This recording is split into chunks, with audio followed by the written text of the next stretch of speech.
Missed an episode of your favorite podcast? Choose from over a decade of content in our archives, not just the latest episode. All free at gcnlive.com. This is your call to action. Get prepared, America. Economy, survival, energy, disasters. This is USAPrepares.com. Informative radio, educational radio. Interact now by emailing instructor@USAPrepares.com or text at 434-390-7953. Class, please take your seats. Now, your instructor, Vincent Finelli. Everyone all set? Cocked? Locked? Here we go. Your dial set correctly to USA Prepares. Hey, thank you for being with us in class today. Jason's engineering the broadcast in Minnesota. I'm Vincent Finelli. Guineith Isaacs is with us live in Australia. Welcome, Guineith. Hi, Vincent. How are you this morning? Well, I'm actually kind of stunned. I was looking at this paperwork for these puppies, and we were able to get two Alsatians / German Shepherd puppies, 8 weeks old, and they came with papers. Now, if you want the papers to be registered in a database, $37.99. And then there's a paper surcharge of $4.99. And then if you want to have the gold upgrade, it's $29 more. And if you want the silver package, it's only $16 more. And then there's a co-owner fee of $10. And then there's an AKC Reunite, whatever that is. And that's another $17. And then there's there's a late fee of $35. And then there's a late fee of $65 if, be on another date. It's ridiculous. Why would anybody spend all that much money? I mean, I guess if you're going to sell them, maybe, but, or breed them. But is it like that in Australia do you have the Australian Kennel Club? Yes, we do, but my dad was in the Kennel Club, but I've never had anything to do with them. Unfortunately, Mm-hmm. I've always, we have bred pups here from time to time, but it's always just been it's usually been mixed breeds, and it's always been on an informal sort of basis. So it hasn't been through the Kennel Club because, it was too much work. I didn't have a motor vehicle to attend the shows, attend the shows.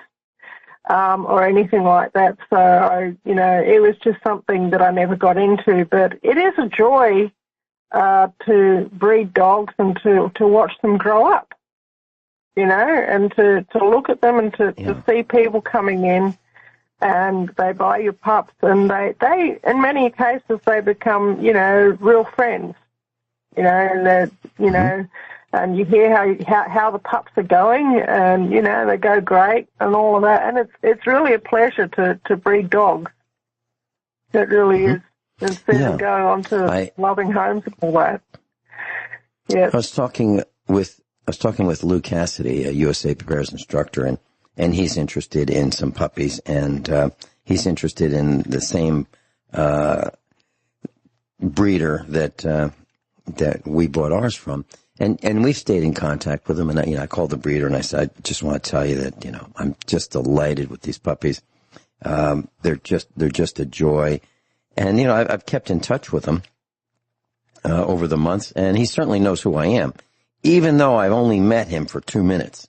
And literally what happened was, because of the, corona lockdown that was pending in Missouri, I just showed up at his, at the pre-appointed time, with our vehicle, station wagon at the time, and asked him if he could just put select two for us, the two largest females, and he did, and they are just absolutely delightful.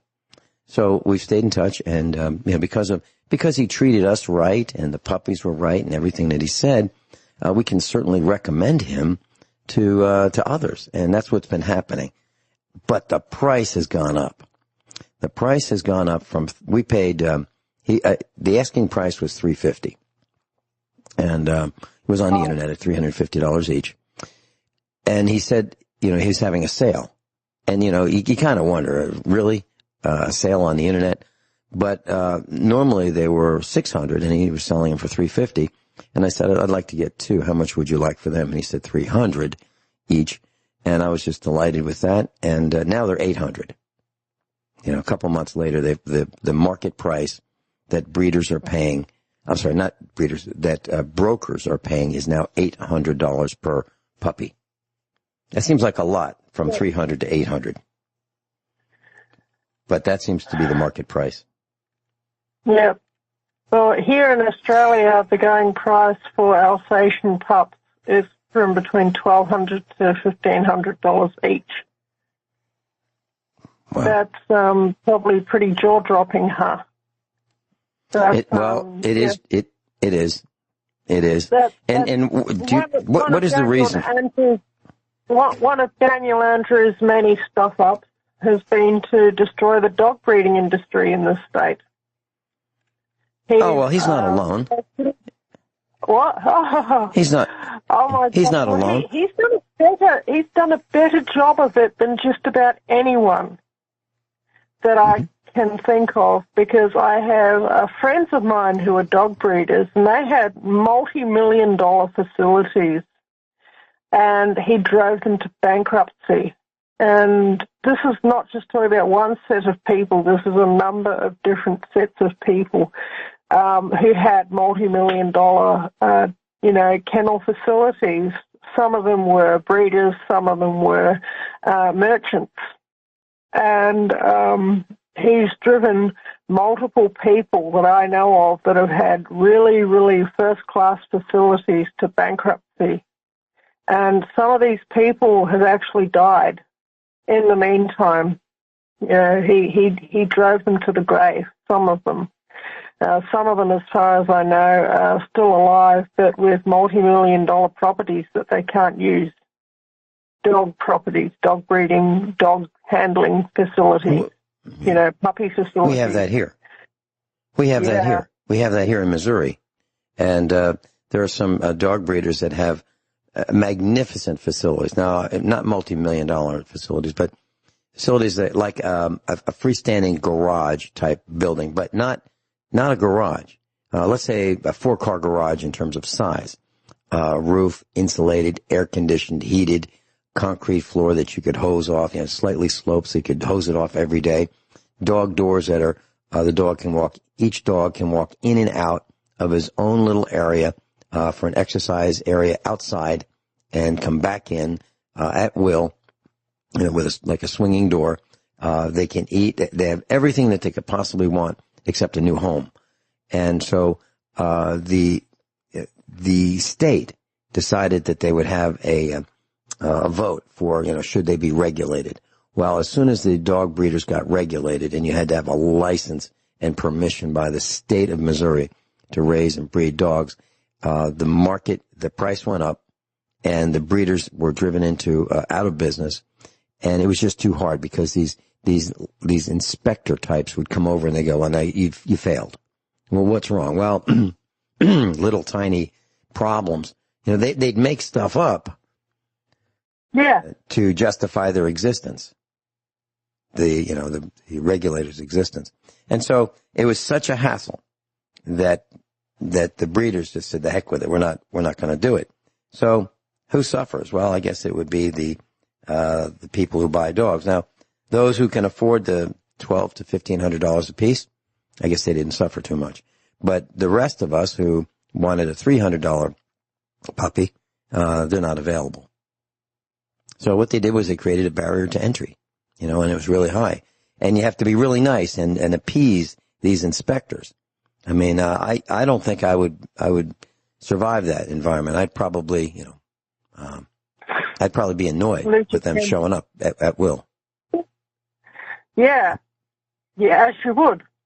Yeah, and it's kind of like what's happening in Australia right now with the lockdown. Can you share with us what's happening right now and how pleasant it is to be there? Oh no. I was in town today. I didn't go. I normally go to Bendigo when I go to town. But today, my friend who was helping me with transport didn't want to go to Bendigo because he got wind that it was crawling with Blue Team because, they're issuing infringement notices like crazy to people just walking down the street. That's how it is. I've been researching this topic on Facebook, hearing people's stories, people getting in touch with me. I've been quite flat out actually, and I've actually had to limit my time on Facebook just to get out in the garden and get some vegetables planted because that needs to be done, of course, as well. So I've got a number of people. I'm going to get back to them on Facebook, so they just need to hang in there. I'm going to do it. I'm going to do it tomorrow. But, it's, oh my gosh. The police are claiming that regional Victoria is in stage 4 lockdown and they're issuing infringement notices to that effect. When we're not on stage 4 lockdown, we're only on stage 3 lockdown. Okay? So basically they've become a law unto themselves. I mean, they've always been a law unto themselves, but now they really are. It's descending into really, well, not anarchy, the opposite of anarchy, tyranny first class. And even when I was in Maryborough today, which is another town that is nearby here, oh my gosh, I said, all right, I'm going to play with these people. Okay, I'm going to wear a mask, but I'm going to wear my highwayman's mask. Okay, which if anyone goes onto my Facebook page and has a look through my photo album, they'll see me in my highwayman's mask. And I know I sent a photo of you earlier of me in my highwayman's mask with my scarf on, and it was more or less to make a bit of a protest, make a bit of a joke. Maybe raise some awareness if anybody said, hey, what's going on here? I could tell them that they're a bunch of outlaws and this is my little protest. This was my intention. But what I really wanted to do was go to Aldi and get my shopping. That's all I wanted to do, and go to the pharmacy and, all the other sort of places that you've got. That's what they call a drugstore in Australia, is a chemist or a pharmacy. And, this is what I wanted to do. So I had a short list of places I needed to go. One of them was Aldi. I went in there, got my groceries, and it was all fine and nobody bothered. Went to the pharmacy and I got had to spend some time looking at the various supplements to pick out the right one because the one that I really wanted wasn't there and I had to pick out an alternative. So I was standing at the, supplement counter for, probably about 10 or 15 minutes just reading the fine print on the ingredients. Hold that thought. We're going to a break. Hold that thought. And tell us what the stages of the lockdown are when we come back, please. Guineith Isaacs is with us. She's a degreed scientist. She lives off-grid in Australia. And we're talking about stages of the lockdown in Australia, and we're talking about, she was saying that she was standing at the counter. Then what happened, Guineith? You were standing at the counter? Okay, yeah. And then I found the supplements I needed, and I took them up and I paid for them with cash. And I walked out, and as I was walking out, it looked like one of the senior people in the shop walked up to me and said, oh, you need to have a face mask. And, I said, oh, well, I've got a sinus condition. I'm not wearing that face mask. I'll suffocate or something like that, which is actually true. I do have a sinus condition. And I've had it since I was 6 years old. And the doctors, when I was a child, they diagnosed it and they called it overactive adenoids. So, and, my nose, it constantly clogs up with stuff. and I have to blow it about every half hour or every hour or so. And if I don't, my sinuses fill with junk, and it becomes extremely uncomfortable for me. This is it. And if I have to wear one of those masks, I'll probably suffocate. And anyway, I was walking out of the shop, and she said, "Oh, well, you know, do you have a medical cert?" I just turned around and I walked out of the shop. You know, I didn't even answer her. This is it. It's total tyranny. I don't have to prove my medical condition to anyone. You know, this is it. But they're making this a big issue and a big deal. But, oh, well, you know, you've got to have your medical certificate and all the rest of it. And you know, I was explaining this to my friend, and my friend said to me, "Well, why don't you just get a medical certificate?" And I said, "Listen, this is going to work out the same way that it worked out with the vaccines. If you've got you know, if you're trying to claim a medical exemption from vaccination, the government tries to make you have a medical certificate, and then they put pressure on the doctors from the AMA, that's the Australian Medical Association, to not give out these, you know, vaccine exemption certificates. You know, and because, you know, if a doctor gives out too many of them, he gets given a bad time by Medicare, which is our Medicare. Practically everybody in our country is on Medicare. It's not like the American Medicare. It's like a universal public health system. And but he'll lose his Medicare authorization, and he'll lose his medical license, and yada, yada, yada, yada, if he gives out too many vaccine certificates. And I can see that this mask exemption certificate is going to go the same way as the vaccine exemption certificate. So I'm not playing into it. I'm not doing it. I'm doing the same thing that I do with vaccine exemption, and that is, well, you know, pumping your child full of mercury is just bad for them. Pumping your child full of cancer cells, I'm not doing it. You know, pumping your child full of aborted baby cells, who do you think I am? You know, well, this is in all the vaccines and a lot of other ingredients that are just as bad. Never mind the live virus itself. You're going to put live virus into your child? Who are you? What are you doing? You know, this is my attitude to vaccines, because I know what's in them. It's so poisonous. But anyway, masks are really bad for everyone, and I'll tell the class why. They cause a condition called hypoxia, which means not enough blood gets into the bloodstream, and sorry, not enough oxygen gets into the bloodstream. Okay.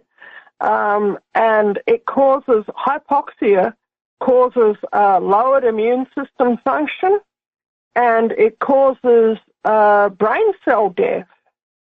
So, in short, people who wear masks all day, every day, will end up killing off their brain cells, which will lower their intelligence and increase their levels of insanity. And they, as well as that, they will lower their immune system function, which will actually increase their chances of getting sick. You know, whereas before they probably would have been fine.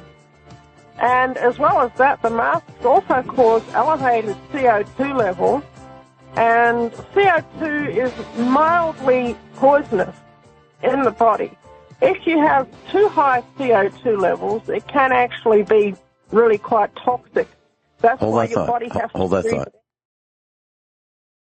Guineith Isaacs is with us live in Australia. Guineith, are there 4 stages of lockdown in Australia?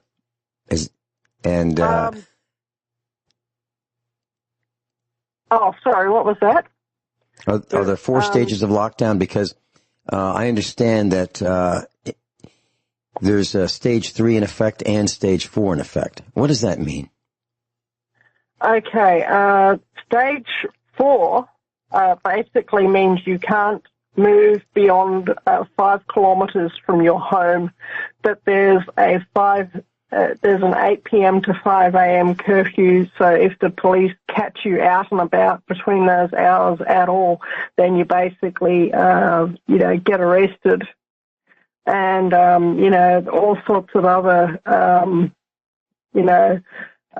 you basically can't go out unless it's to get groceries or medical care or a few other really, really strict and confined reasons. So basically the whole of Melbourne is under house arrest, in a nutshell.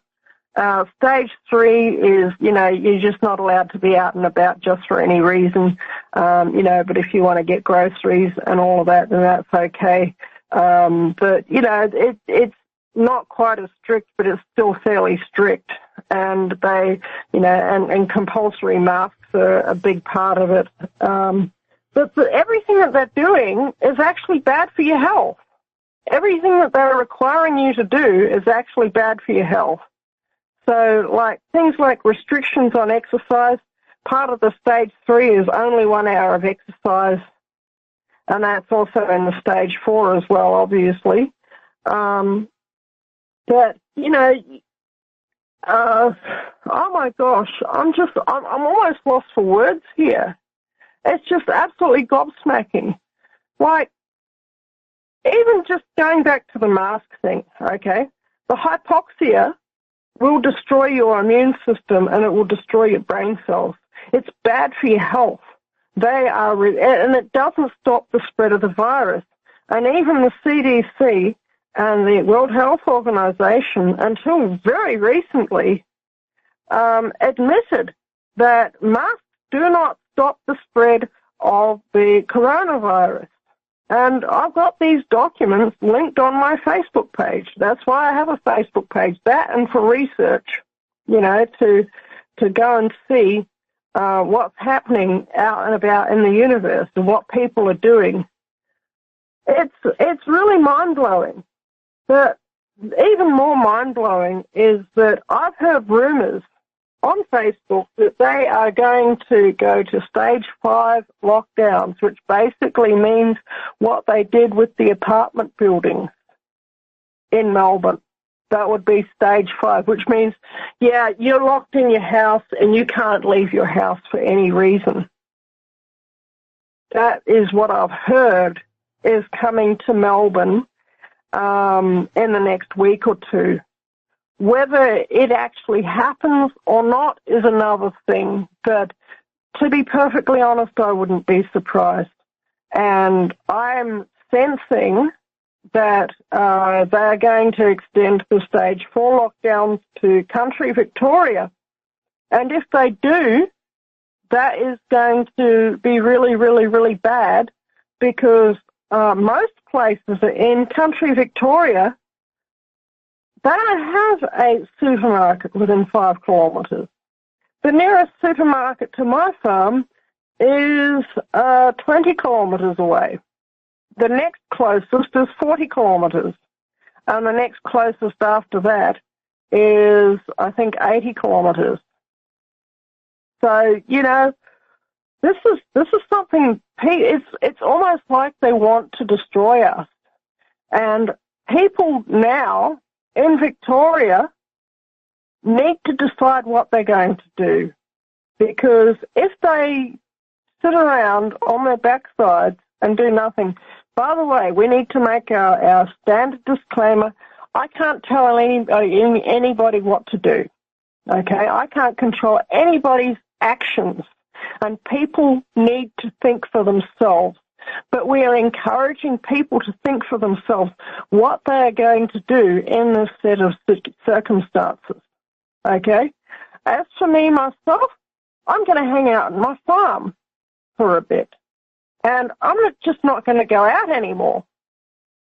And I'm in a situation where I can do that. I've got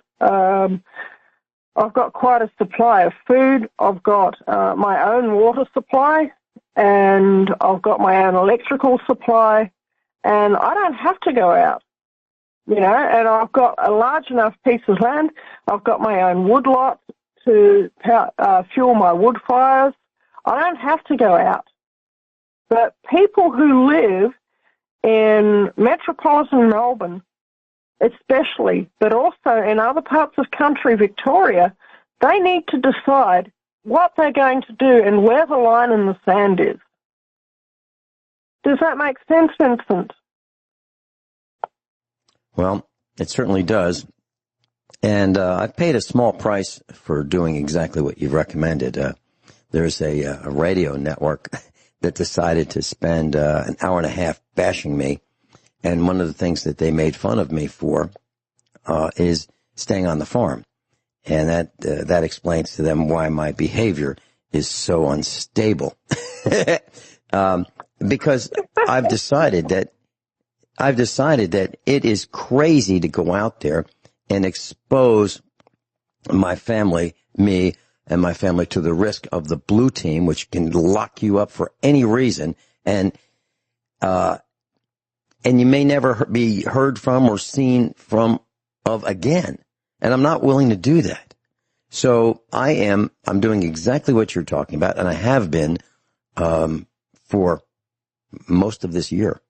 Literally, I don't feel any need to go out. We've brought in the provisions that we need, and things that we haven't been able to get, we order them and they get delivered. But I believe you're absolutely right. We're hanging out on the farm. We are trying to keep the farm, which is extremely difficult, and that explains. So if you've been calling me or writing to me, class, and responses are delayed or the phone's not answered, it's not because I'm running from the phone. It's because I am overwhelmed and busy just trying to keep the farm. Our whole family is. We've circled the wagons, and we're doing what's necessary to not lose the farm. And, people have lost their jobs. Restaurants have closed. Stores have closed. And businesses have just gone under.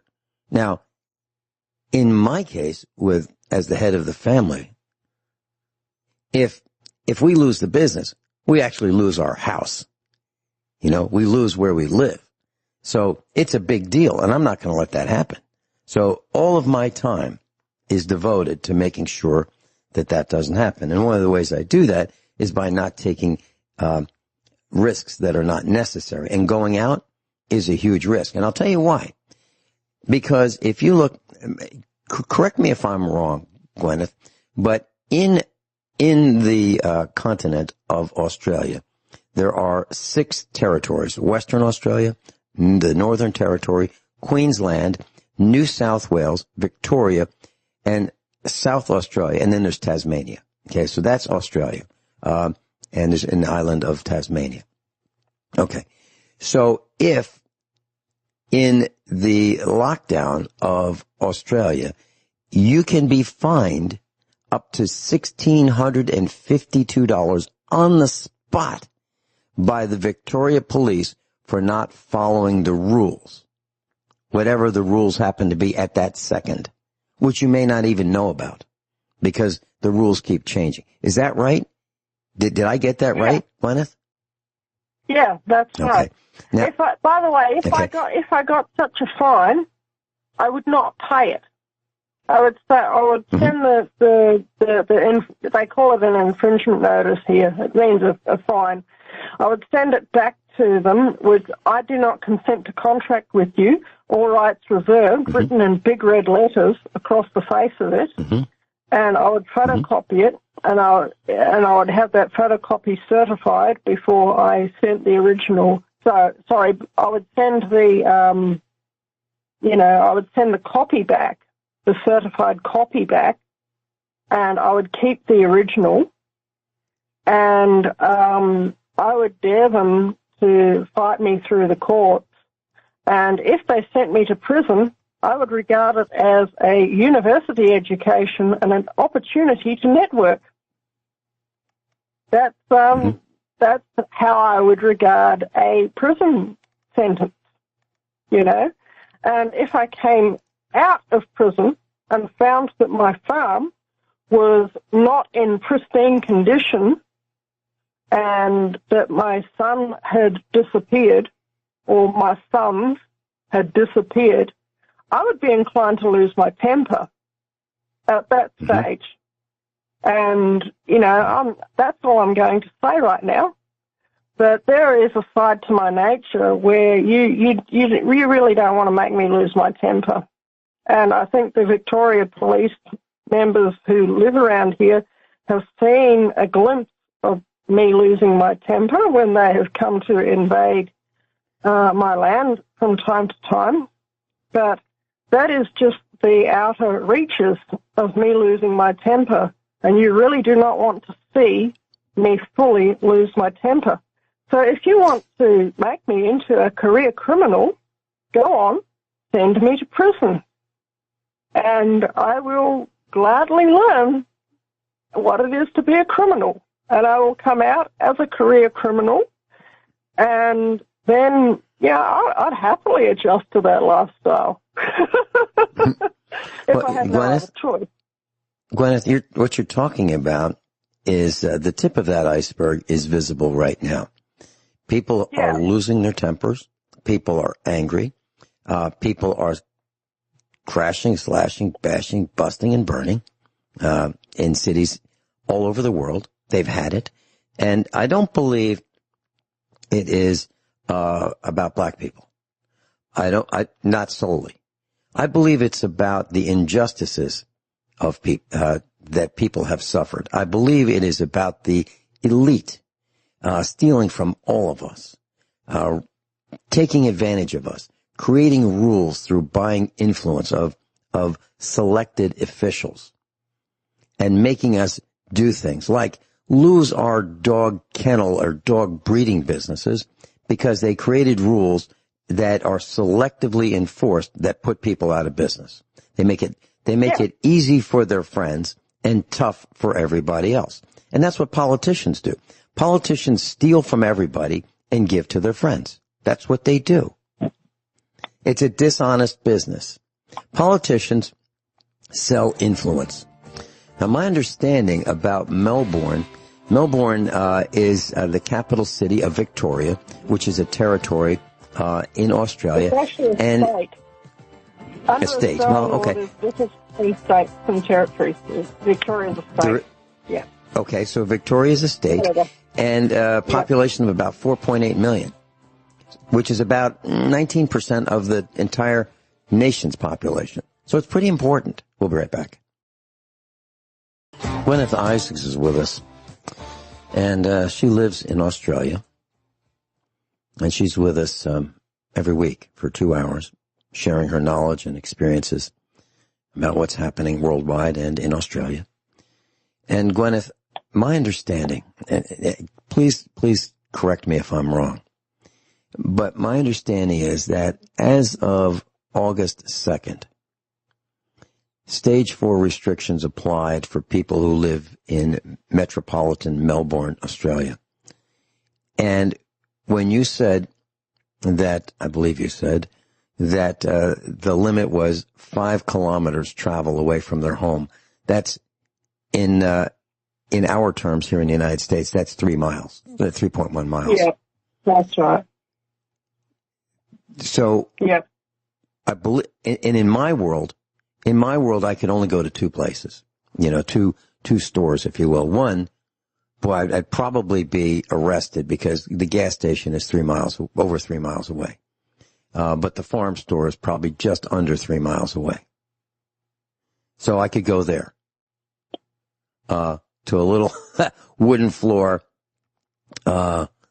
store that sells feed for animals and, horseshoes and, dog food, 50-pound bags, that kind of thing. Other than that, I'd be hard-pressed to get anything if I had to get there, physically. So this lockdown is a really serious thing. I couldn't go to a doctor's office. I couldn't go to a dentist's office. Those are 50 miles or 60 miles away. I couldn't go to a Chinese factory outlet. That's way outside the safe travel zone of 5 kilometers or 3.1 miles. What do you think is happening with the people who have been locked down?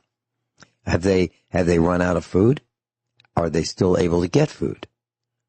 What is happening? I've heard that there are people who don't have a supermarket within 5 kilometres, within 3 miles of their house. And I quite believe that, because the thing about metropolitan Melbourne is it's one of the most widespread cities that you will ever meet. You know, I used to live in Melbourne. I used to live in the eastern suburbs in the area of various places, but Blackburn, Nunawading, Ringwood North, and there are places in metropolitan Melbourne which are definitely more than 5 kilometres from a supermarket.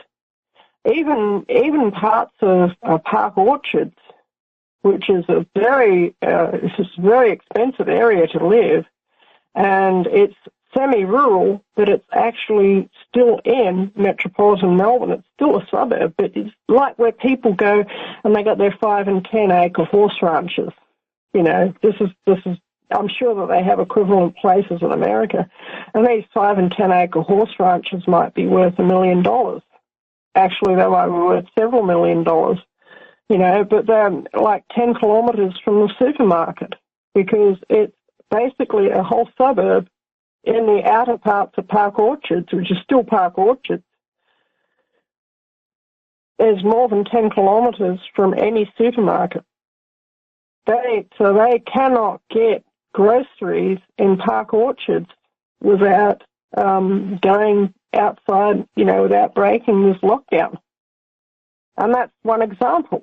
And I'm sure that there's others, because there's places up in the Dandenongs, which is still considered metropolitan Melbourne, but they've got, you know, like, once again, really, really expensive houses out many, many, many miles from any supermarket, you know, like maybe 15 or 20 kilometres from any supermarket at all. And this is it, you know, or maybe the supermarket that they have is just a little corner store place where the prices are hugely expensive. Whoever sat down and thought out this lockdown did not think what they were doing. And so these people who live on these places, they cannot get to a grocery store. And if they have not got food put by, then they're going to starve. And the other thing is, people in these areas who have horses and other livestock, what happens to the hay guys?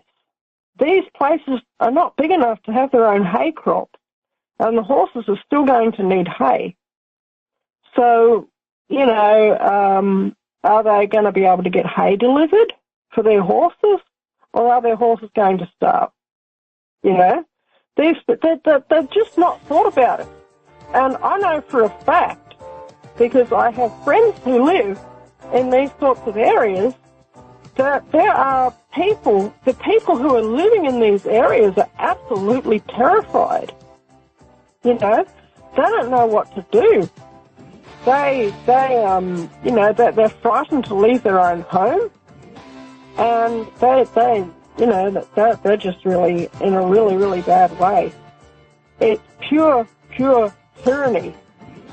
And the whole mood of the place has absolutely changed. Let's talk about this when we come back, because I was asked a question. Okay. Long delay, 2-second delay from me to Minnesota. We'll be right back. Everyone all set? Cocked, locked. Hour number 2 of USA Prepares. Thank you, class, for being with us today.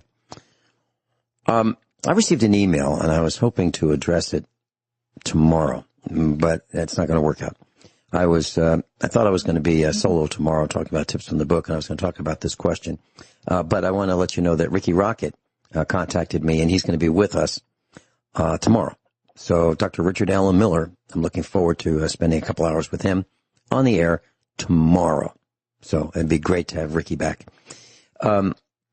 The question that I received from one of our class, which I'll address, you know, in the days to come in more detail, and probably next week, is about farming. And this is something that Guineith and I are keenly aware of. And the question was, on the surface, it seemed quite simple, but it's not. And here's why. So it was, can you contrast, our student in class was having a discussion about hay versus raising cows. And what that means is it better, this is my interpretation of the question, is it better to have a farm and just raise the grass, cut the grass, ted the grass, rake the grass, bale the grass, and sell the hay, as compared to doing all that and raising cows? And the reason that you bale hay is so that you can have enough feed to winter the cows if you want to keep a herd. Now, some people don't do that. Some people will buy calves, they'll run them on their grass, fatten them up a little bit, and sell them before they have to carry them through the winter. We don't do that. We keep our animals. And we sell them as necessary to pay for the farm. But our plan is to keep them, build the herd, and not just sell them when the time gets tough, like the winter. Okay. So raising animals adds a whole bunch of complexity to just raising grass and cutting and baling and stacking, hay. You don't really have to worry about the hay. You can sell it. Yeah, it degrades over time, but it's not a life and death business. Raising cows and raising animals is a life and death business. And that in a nutshell can probably explain why Guineith thinks and acts the way she does, and why I think and act the way I do, and the rest of the Finelli family acts the way we do, because we are on the edge of life and death 24 hours a day, 7 days a week, all the time. We're keenly aware of the weather conditions. We're keenly aware of prices. We're keenly aware of fuel shortages, fuel prices, fuel availability. We're keenly aware of what it takes to survive, and we plan accordingly. So that kind of makes us who we are and why we do what we do, because literally we are on the edge of life and death 24 hours a day. That's why we pay attention. That's why we look up, we look down, we look left, we look right, we look forward, we look backward. We look every direction. And we know that there are pitfalls and potholes and traps and perils all around us. And we try everything we can to implement minimax regret, which is minimize our maximum regret. And what is that? Well, it keeps changing. There are all kinds of maximum regrets that we could have if we allow ourselves to fall in these potholes. When the road is rough, we drive more slowly so we don't break the vehicles or the tractors or the equipment that we're operating. That's what we do, because we know how hard it is to fix it, because we've been there.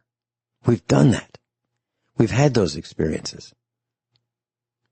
Guineith, do you think that explains in a nutshell why we are who we are from an experiential level? Do you think it does? Yeah, I would absolutely agree with what you're saying, especially about life and death. And because the thing is, as a farmer who has any sort of animal, you have to deal with life and death. And one of the most beautiful things on the farm, I think, is watching the birth of baby animals. I never ever tire of that, whether it's chicks hatching or, if we have puppies get born or whatever. It's a miracle to see that little life emerge into being and then to watch it grow up, into its adult form and then go on to breed itself. And you get to know individuals within your community of animals. Like for example, recently I had a problem. I was down to one chicken, and this one chicken was a girl chicken.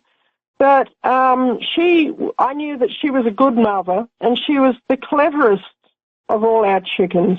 So what I did was I recently rebuilt and reinforced our chicken run, and I, kept my ears to the ground, and I came across some day-old chicks. And so I bought this clutch of day-old chicks, and I put them one evening underneath the mother hen, and she adopted them, and she's been raising them ever since. And they are now 12 weeks old. We had a few casualties along the way, but that's life. But the majority of the chicks survived, and I know all of these baby chicks, which are now 12 weeks old. I watched them grow up from day old right through to their present age, and they don't have names, but I see them all as being individuals, and it's been a very great joy to see them grow and develop, and even the fact that one or two of them, it's now apparent that they are going to be roosters. That's a very good thing, and I'm very, very happy about that. Some people don't like roosters, but if you've got a rooster and you've got at least one hen that's not related to that rooster, you can have more baby chicks. You can breed them, and I've raised many, many litters of baby chicks around here. And, it's really beautiful. But then you get the other end of the spectrum as well, which is death. And, sometimes we have a problem with our hens, and I've even had to, in the past, euthanize whole flocks, mostly because the flock got into the habit of egg eating. Now, that's not a problem anymore because I changed the management system, and I changed, it was actually former battery hens that were doing this, and they went and they taught the rest of my hens to do it. So I had to cull the whole flock. And that was a sad day, and it's not something that I like to do, but this is what chicken farmers have to do from time to time. But sometimes I just have too many roosters. And so instead of putting the roosters up for sale, I decided I'm going to have a roast dinner. And so I'll go out and I'll pick out a nice-looking rooster, and that nice-looking rooster will end up in the cooking pot. And that's the thing of being a chicken farmer. And that's the joy of being a chicken farmer, because I love home-raised chicken. It's far different. It's unimaginably different to anything that you could ever get from the supermarket. Does that make sense, Vincent? Yeah, it absolutely does. And even something as simple as free-range eggs. In the good old days, I went to Sam's Club, and I was looking at free-range eggs. Now, free-range eggs are raised from chickens that can walk around and eat bugs, and they can eat grass, and they can eat what they find in nature, and they're not caged into a small factory. So they can walk around, and if you provide them a place for a nest, they'll lay the eggs in the nest, and that's what we do. So we have a chicken pen, if you want to call it that. It's got chain link around it. It's got a roof on it, and it has a hen nest with about, let's say 12 compartments where the chickens can lay their eggs. So they'll put them in that hen nest for us, which is kind of nice. It's raised off the ground, so they fly up into it, and it's about chest level for us. And I checked the price of the eggs that we raise at Sam's Club, and they were about $6 a dozen. That's when you could buy white farm factory eggs for 38 cents a dozen at Aldi. 38 cents a dozen at Aldi, which is the lowest price around at that time, and $6 a dozen for the free-range eggs, the brown ones, like we raise. Now, at first, when we had our very first chickens, looking at a brown egg, it was kind of weird. It seemed kind of, what's wrong with this egg? Well, after you have brown eggs and they have dark yellow yolks, and you look at these anemic white eggs, you won't want to go back to the white eggs because they look like the marketing department had worked on them. Okay, they've taken the strength out of them. they've made them look great. Nice, pure, perfect white, but substandard in every other respect. So you won't want to go back. But at $6 a dozen, that seems like a lot of money compared to 38 cents a dozen. Now, I have no idea what eggs cost now because we haven't bought them in a long time, really, because we have plenty of eggs. But that requires planning. That requires feed for the chickens. That requires scratch for the chickens. And that was something that I wanted to bring up sometime, in the last couple of weeks. I wanted to mention this. So we bought some feed months ago for the chickens, and I decided to try cracked corn. Okay, so this is nothing more than hard corn, kind of put through a grinder of some kind. So it's more coarse than coffee grounds, but less than whole kernel corn. So it's more than it's about the size of a split pea, maybe a little bit smaller.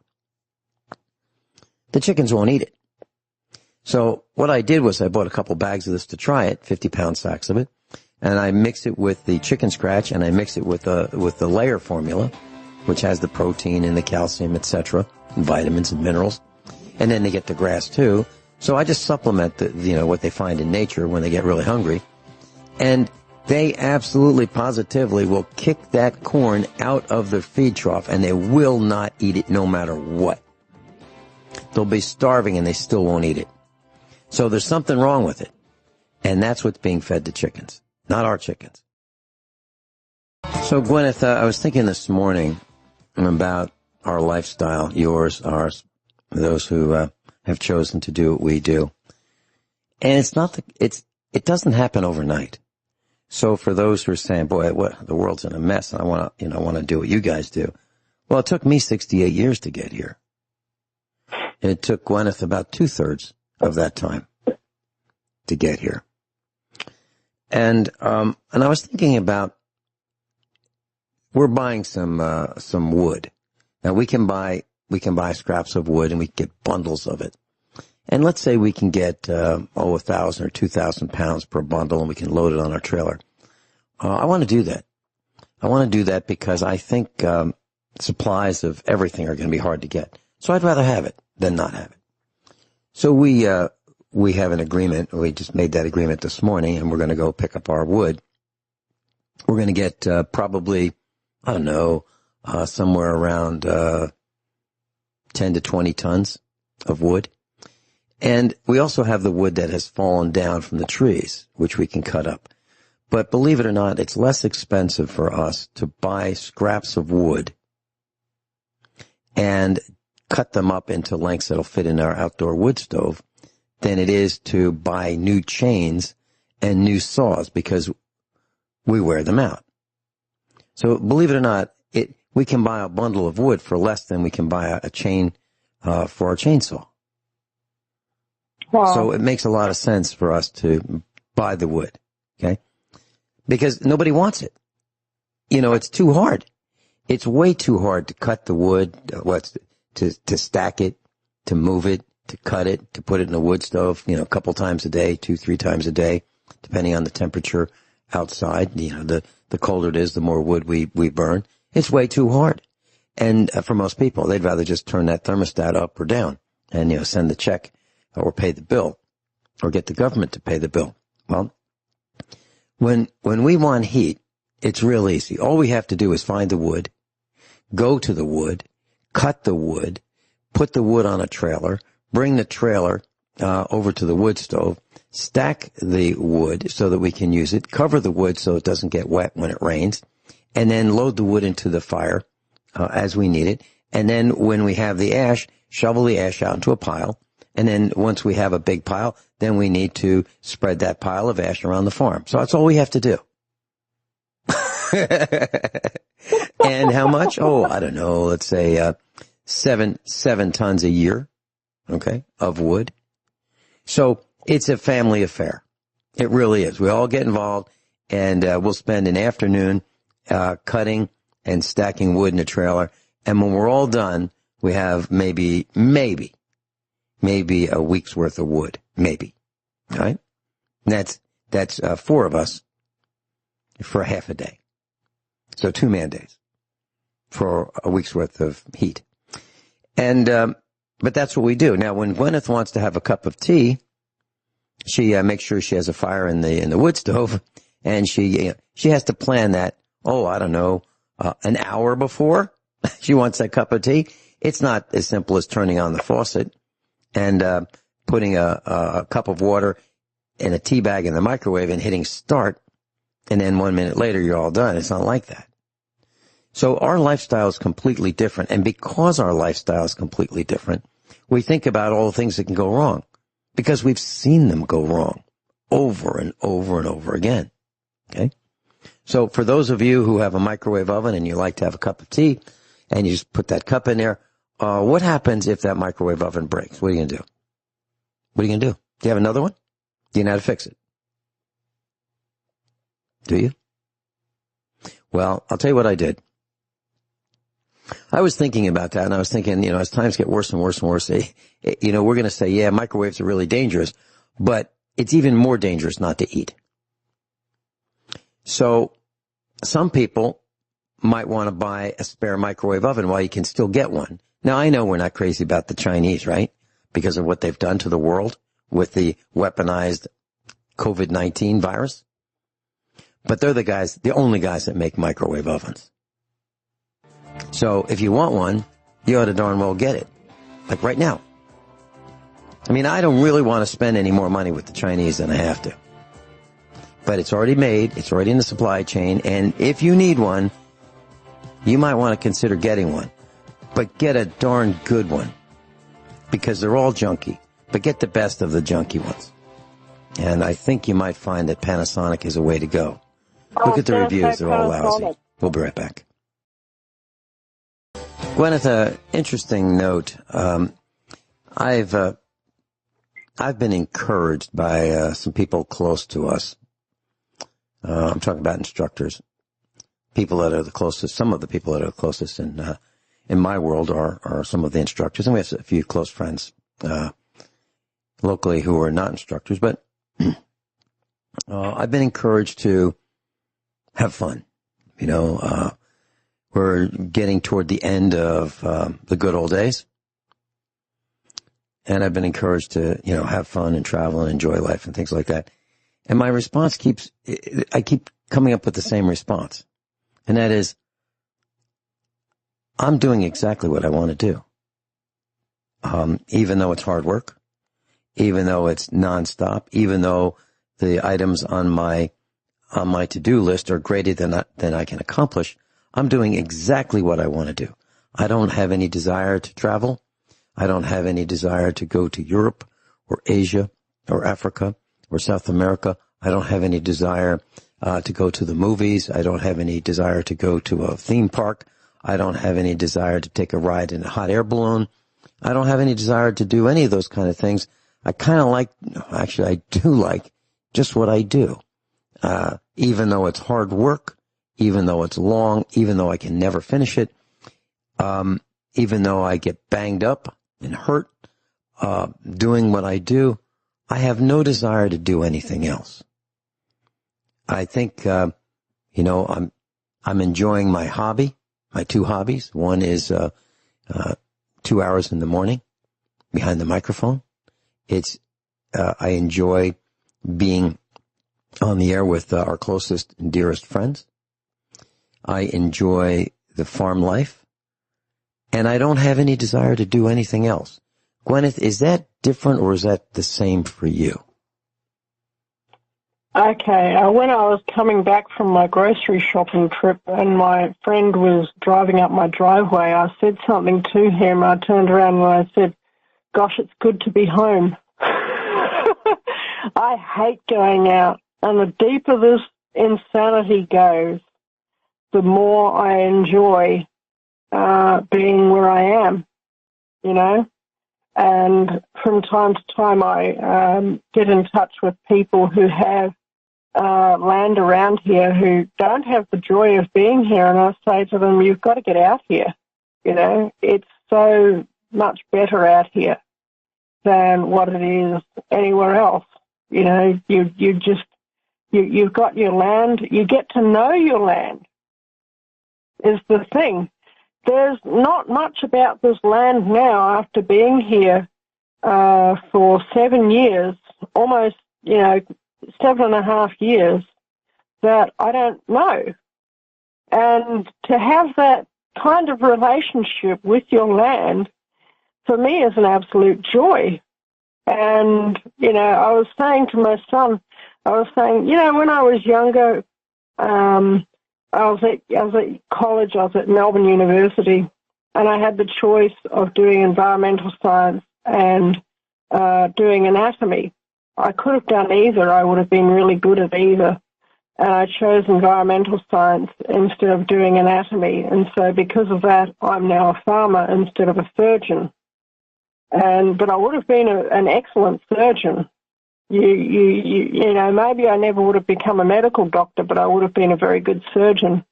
But as a part of that, you get to know, I wouldn't live any other life, really. Even though I would probably be a good surgeon, I would probably still want to have a farm as well, because it is a joy to be so connected to the land. I don't want to do anything else. I don't want to go and see the mouse. I don't want to go and see the sea. I don't want to go to any resorts or anything like that. And to not be able to get there for me is really no big deal. I don't even want to go into town and get groceries. And that's just how it is, especially not after today.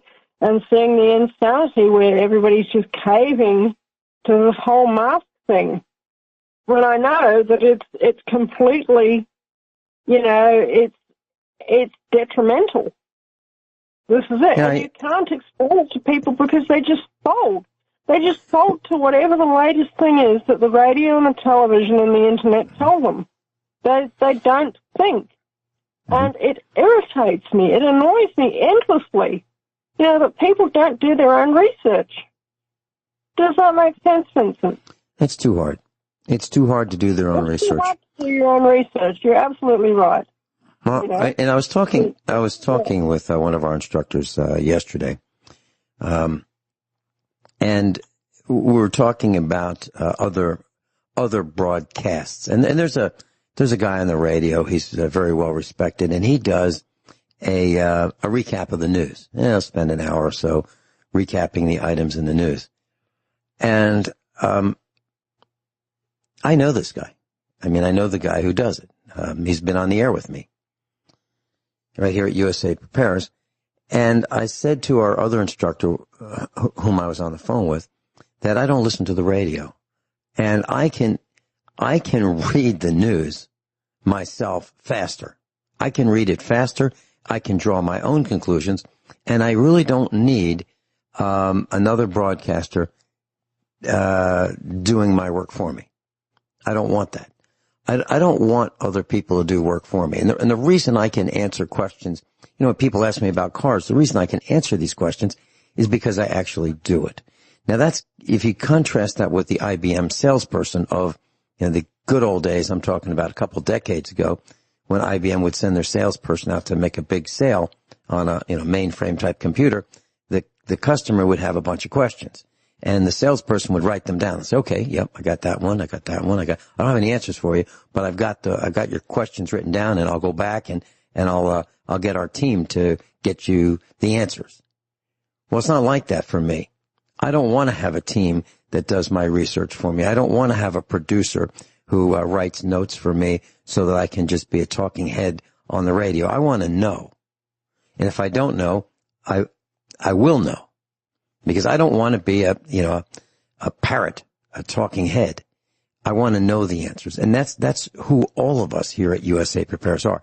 All of us do our own research, and we come to our own conclusions, and we talk about what we learned, what we experienced, what we saw, what we did, what the answer is, what the reaction was, and how to do it better. That's what we do. So we are not, and that's what farming is. And by the way, farmers, there's something wrong with farmers, and that is most farmers do not share information. Most farmers say, well, you know, Vinny, that's a really dopey way of doing it, because if you did it this other way, it would be faster. You would use less fuel. They would never tell me. No farmer has ever said, hey, Vinny, I got a great idea. I saw what you were doing out in the field. I saw how you were working so hard. I saw how you were sweating. You know, that's not so smart. There's a much better way of doing it. No farmer has ever helped me with a better, faster, smarter way of doing anything. Never. What's the secret? I don't know why they're like that, but they are. Is it like that in Australia, Guineith? Have you ever had someone come up to you and say, Guineith, what's the matter with you? Why are you doing it that way? One farmer has said that to me, and that was my friend Nick the Spartan. I've told you about Nick the Spartan a number of times privately, but he was a goat farmer. He was a Greek, actually came from Sparta, and I love the Spartan people. They're just so great. They are of like mind. And they are what they always were. But you know something? He would say to me, he had a famous saying, which apparently is a famous saying in Greece. In Greek, I learned what it was in Greek. It's tikani, which means, what you doing? And it's a greeting, but it's also like, what are you doing? Why are you doing it that way? You know? And he would say that. He would say in English, what you doing? What you doing? Do you do it this way, you'd be better. This is how you do it. And I learned so much from Nick the Spartan, you know, the Greek goat farmer. And he was the one who taught me how to farm prickly pear cactuses. And he showed me the quick way to do it, which is, and here's a tip, if anyone wants to grow Nepal cactus, if you look on the internet of how to set up a Nepal farm, okay, they'll show you planting individual petals. But Nick said, no, you don't do it that way. You plant a whole branch. If you plant a whole branch, that cactus will bear fruit a year or two before the cactus that's planted from a single petal. Maybe, you know, even 3 years before. Because it will send down roots just as quickly and just as easily as if you plant an individual petal. And, you know something? I don't plant individual petals anymore, except to, you know, if I want to raise some prickly pears to sell, then I'll plant them, then I'll cut individual petals and I'll send them out, because it's easier to post out an individual petal than it is to post out a whole branch. But when it comes to for myself, I chop a branch off an existing large prickly pear plant and I will take it across to where I want to plant it, and I'll plant it somewhere else. You know, I'll dig the hole and I'll do it like Nick the Spartan showed me to, you know. And but this is it. Hardly anybody does that. Hardly anybody does that. He's the only farmer that I have had contact with that has, you know, that has actually been generous with his information on everything from looking after goats to, you know, looking after dogs, growing cactuses, growing vegetables, and a whole lot of things. And some of his techniques I've adopted. Some of them were not right for here, but they were fine at his place, you know. But some of them have led on to techniques that I've developed myself, you know. And this is it. And you know, I hope that I can share something of what I know with the class, because there's certainly not many people out there who are willing to do it. Does that make sense, Vincent? Yeah, and it's what I've experienced here. You found one person, which is wonderful, and he's a close friend of yours, and maybe that's part of it. But around here and in Virginia, we have never had anybody help us. We've had to do our own research, and you know, we've made our own mistakes. and we've learned from them, and we try not to make the same mistake, more than once. And that's one of the things that we share on this broadcast, how to do things better, faster. And it's exactly the opposite of what we found most people around us here and in Virginia who are farmers. They are not willing to share. And it's almost as if every farmer feels that he or she is in direct competition with every other farmer. Okay? So you can't let that other guy across the road get ahead because he's going to take from you. At least that's the idiotic feeling that they have. Now, instead, what they could do is cooperate with each other and work together, and everybody would do better. It would raise everybody up. But nope, we have to slug it out and fight it out and not help each other. And that's where we are with America. We have forgotten how to work collectively for the benefit of all. We'll be right back. Guineith Isaacs is with us, and she's in Australia. She lives on a farm. She lives in a mud brick farmhouse, and she takes care of it herself. And she raises animals. She pumps her own water. She has an off-grid system. She has a solar array. She has an inverter and a battery bank, and that provides the electricity when the sun is shining. Otherwise, there's no electricity. And so she does it the hard way, but she does it the way she wants. And she has learned everything that she needed to know so far to survive. And yesterday, Guineith, I said this, and I've been trying to tell our class that as we go forward, there's going to be nobody to call. You're going to have to figure it out for yourself. You're going to have to learn how to do it.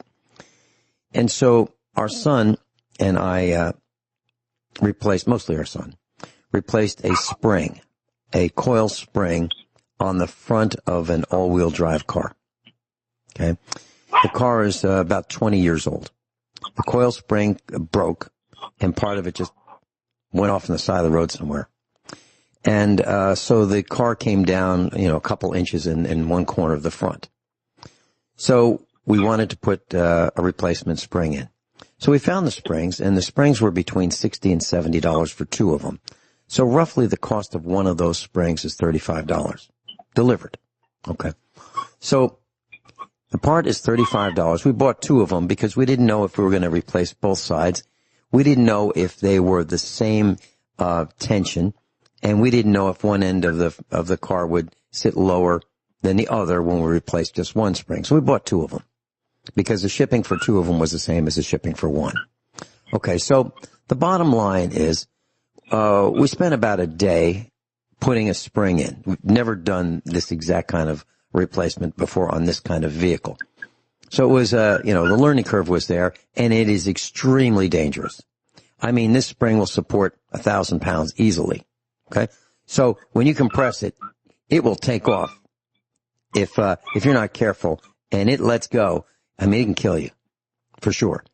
So it's the kind of thing you want to be very careful about. So I looked up what would this cost to have a shop do it. Now this is on a car that is absolutely worth no more than $4,000. So the whole car, that's with 4 tires, steering wheel, seats, air conditioning, windows, doors, the whole car, engine, transmission, rear drive, everything's worth $4,000. It's 20 years old, roughly. The cost to have a dealer replace this one spring is $6,400 to $12,700. Wow.